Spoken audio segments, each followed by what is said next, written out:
Welcome back to Fire Princess Reviews. I'm Fire Princess Silly, here to talk to you about comics, cartoons, and other awesome nerd shits. So, what are we talking about today? Well, you're probably wondering where that RoboCop video I promised was. Well, it needs to be re-recorded. I recorded it once, accidentally deleted it, recorded it a second time. I don't like the second recording, so we're going to delete that recording. We're going to try again. I don't particularly feel up to it just quite now. Maybe I need to watch some RoboCop movies, get into the action. But yeah, not feeling up to it. So what we're going to talk about today is Marvel's Spider-Gwen. I really love this comic. I've loved both the Spider-Gwen titles. They're really great. Sadly, they're both over. This run ended at issue 34. Sad that it ended, but it's also kind of cool that it ended because the creators of the comic got to do it on their own terms. Spider-Gwen wasn't canceled. They actually stepped back and said, yep, we told the story that we wanted to tell. Here's how it ends.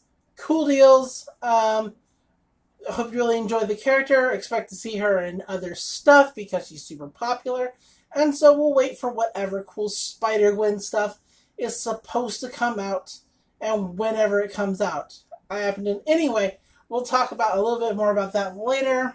Let's talk about this comic, though, about Spider-Gwen and why I enjoy it so much.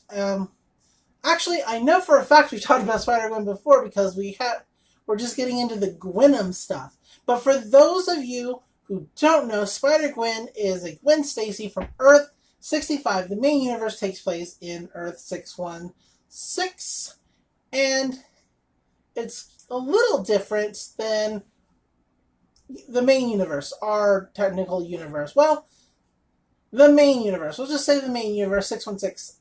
It's different. It's a little off. There's some things that are kind of the same, but there's like shades of differentness. Like the Kingpin is not Wilson Fisk. It is Matthew Murdock, the Daredevil. He actually was trained by the Hand and controls hand ninjas. Cindy Moon, who we know as Silk in 616, is actually an evil mastermind. Gwen Stacy gets bit by the spider, not Peter Parker. Peter Parker becomes a lizard and dies. It's like a whole different thing. Yep. So, anyway, let's move it around a little bit. So it's really different. The colors are stunning. Visuals are great. Gwen's is kind of like this outsider. You really feel for her because a lot of people, everybody, blames her for the death of Peter Parker, aka this universe's Lizard, because nobody saw him being the Lizard. They just saw the dead boy in Spider-Woman's arms. She's Spider-Woman. Call her Spider-Gwen because Jessica Drew is Spider-Woman in 616. And yeah, it's a whole thing.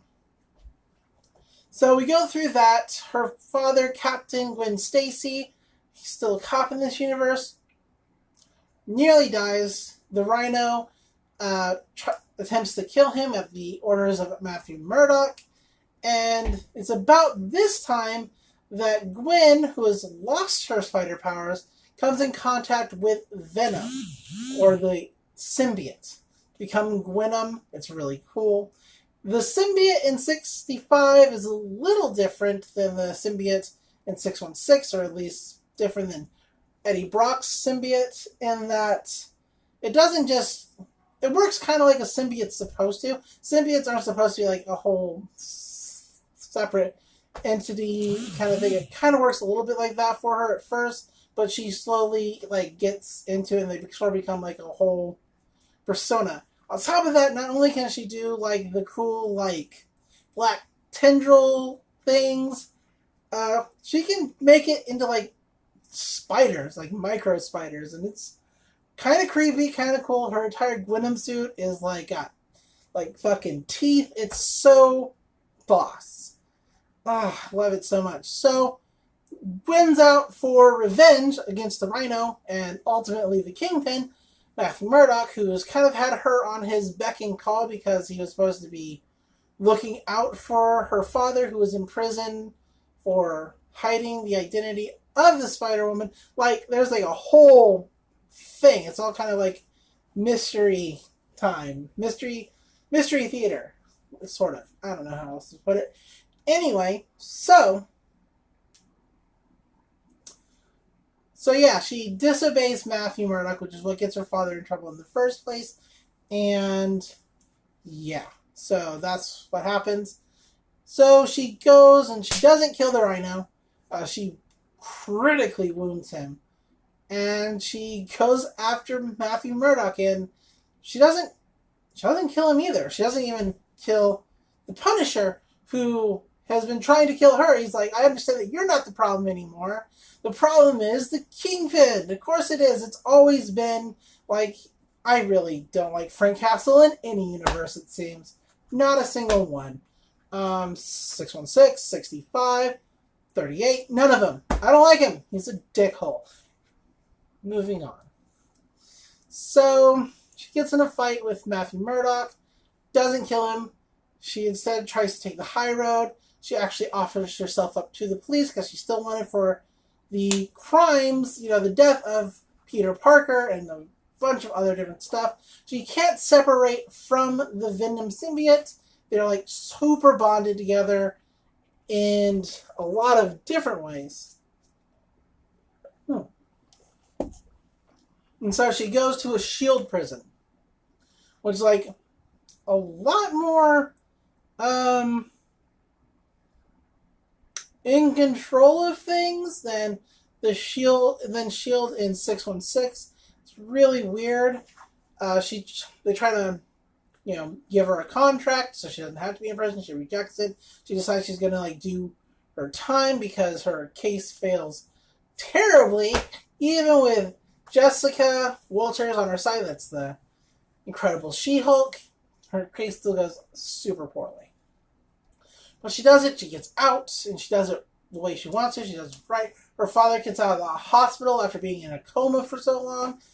She meets up with another Gwen Stacy, who she thinks is the Gwen Stacy that is supposed to die, but turns out to be a different Gwen Stacy from a different universe, who also gets a cool symbiote suit.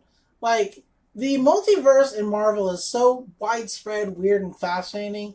It's super interesting. I'm excited for Spider-Gwen, which is about to happen. It's part of the Spider-Verse thing that already happened. So, yeah. Anyway, there you have it. And so Gwen decides that she's still going to be Spider-Woman, but she's trying to look out for her dad too. And there's a big talk between them about responsibility, etc. Blah blah blah. And that's kind of where the comic ends. It kind of ends on this really good note of her making peace with not only her life, but with her father, and still being the Spider-Woman, although people are calling her Spider-Gwen, even in 65, because it's just the name that stuck. And that's kind of where it ends. It's a good story from start to finish.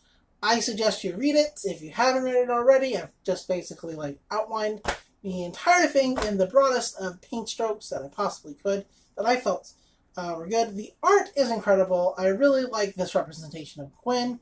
I like the kind of dreariness of the universe and how it's a little different from 616. It's not as bright and colorful. Which isn't to say it's all grimdark or anything like that. I've never read a comic that's specifically grimdark.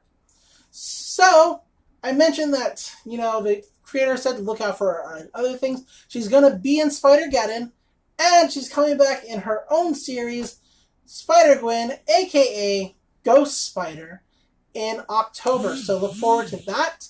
I'm super looking forward to that, totally. So what are we going to talk about next time? Is it going to be RoboCop?